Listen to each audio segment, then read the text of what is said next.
Well, just another little quick handy cam modeller's workbench moment. You may recall I purchased 3 of these, and I had to make a new buffer as there aren't any commercially available, and had to adapt an old brass one. So I managed to pick up another one. Wasn't too expensive given today's prices. For this particular type of wagon, seems to fetch a premium, but it came with no couplings because, as you can see there, it had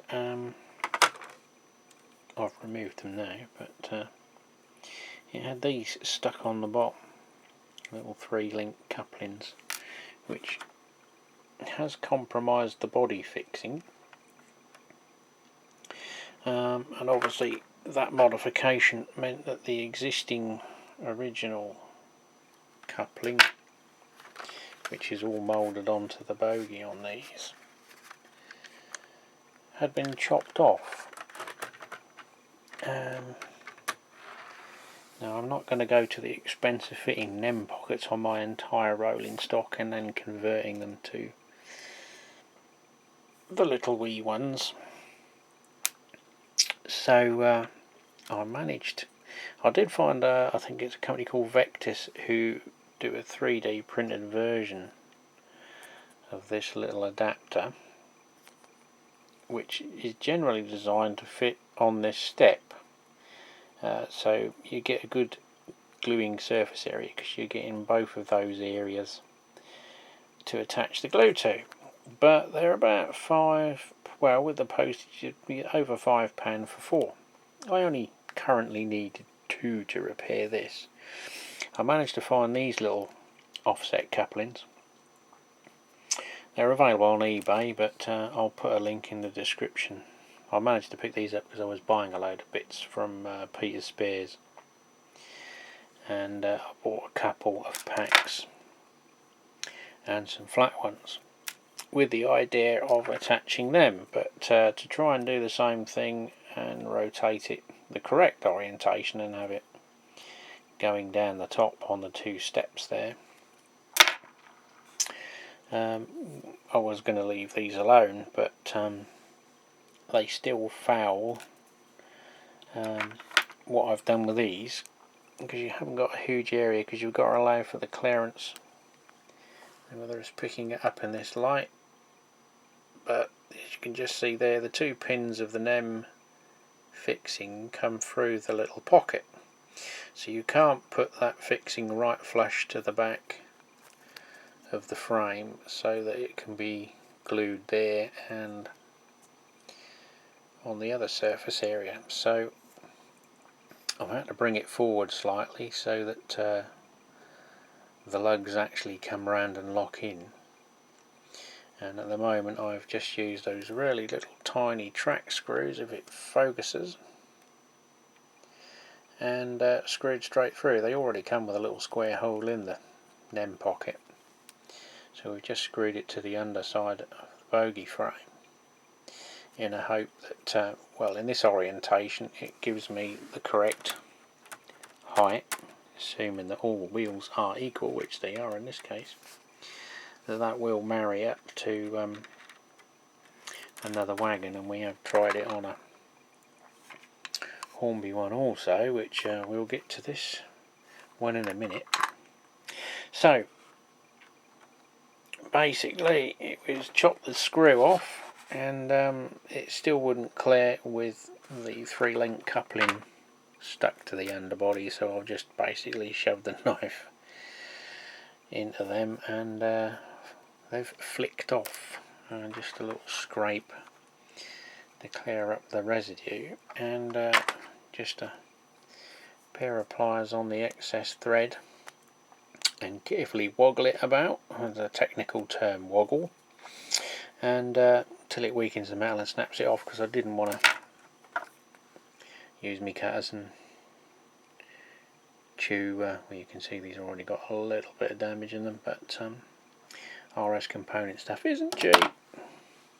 So that'll fix that, and then obviously once I'm happy with that, I'll put a little drop of super glue just to make them nice and secure.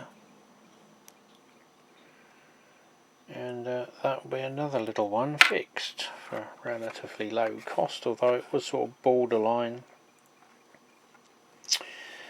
you know, buying them slightly cheaper and then having to buy bits to make them back right again sometimes doesn't always work out the cheapest option. Well, apologies for the slight interlude there in the editing. We had someone turn up and the dogs start going ballistic. But we've trimmed the screws and fitted them back to the body, and they seem to be doing the job. As you can see, there's a slightly more projection, but nothing huge. The Lima couplings do leave a little bit to be desired with their running width between the wagons, but even using the smaller coupling, you can see the projection is still the same, so you're not going to reduce that that gap. But yeah, we have to live with it in the world of modelling, I guess. I'm not going to chop everything about and start sticking hunt couplings on, and I'm trying to do this hobby cheaply, not spend more money. It was originally red and someone's painted it blue, so presumably underneath it it's got those details, but they don't show up, so whether they rubbed them away, I do sort of think whether I should chuck it in a bucket of Dettol and leave it and see if this paint will lift off, or just let sleeping dogs lie and leave it alone. There is a few chips on it, but they did do blue ones, which is presumably why they painted it from the red colour, but you know, it's another one for the fleet anyway. Moving on to another purchase, I bought two of these little fellas, the Hornby VDA vans. This one's fine. It's even got the little whiskers left on it, which you see I covered repairing that in my previous video. But this one, although it was advertised as in good condition, you can see there the brake bar detail took a little impact at some stage, and I don't know whether the camera picked it up, but that snapped there as well. Me too much, I can sort that out. But when I got it, obviously these are designed to rotate so that they'll accommodate the smaller radius curves. I got to this end,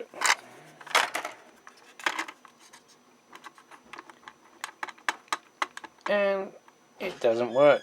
Some plumbers glued it because they've snapped the lugs off.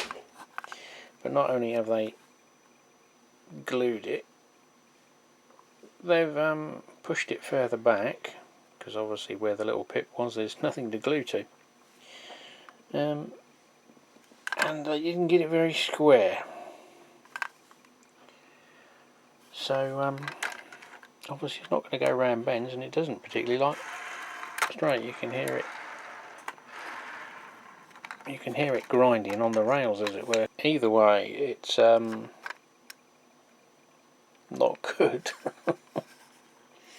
And I paid reasonable money. I paid, you know, market prices for these two, being that they were in good condition. Clearly it isn't. So I messaged the seller on Fleabay with a few issues. The damage that conveniently was neglected from the description, and the fact that someone's glued the bogey. So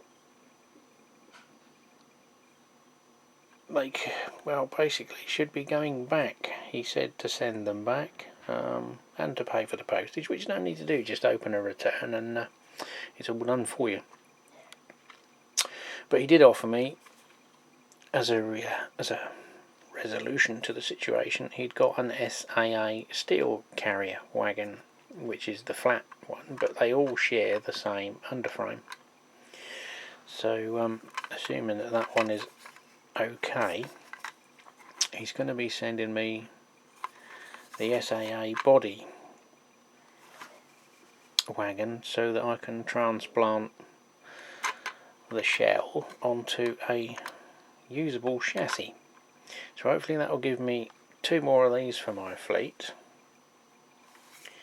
and I'll be left with another Duff underframe, which I already have one. I've been trying to get hold of these without any luck to repair another one I've got that I was given many moons ago, but this might prove a donor chassis for one of those, so we might be able to make 2 out of 3.5 or something, but we'll cover that on another little wagon repair when I get the pieces and see what happens. Okay, so that's a little snippet. Let me just show you these NEM pockets so you know what to look for if you want to purchase them. Okay, they're the part numbers. You can get square and cranked. Apologies, they're not showing up very well in plastic bags, but the parts are there. They are DCC Supplies Simobia 110 short pocket and cranked pocket. You only get a pair in each pack, so it could work out expensive if you're going to redo your fleet, but I say there is another guy called Vectus who's on Facebook who makes 3D printed versions of many different types of coupling converting to NEM pocket.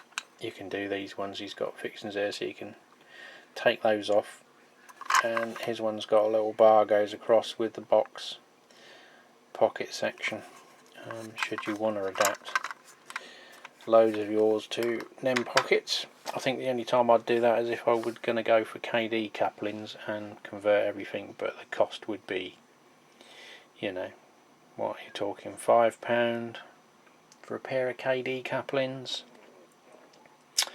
another couple of £3 for every conversion kit, so you know, £7 a wagon, £8 a wagon, got 100 wagons, that's a lot of money.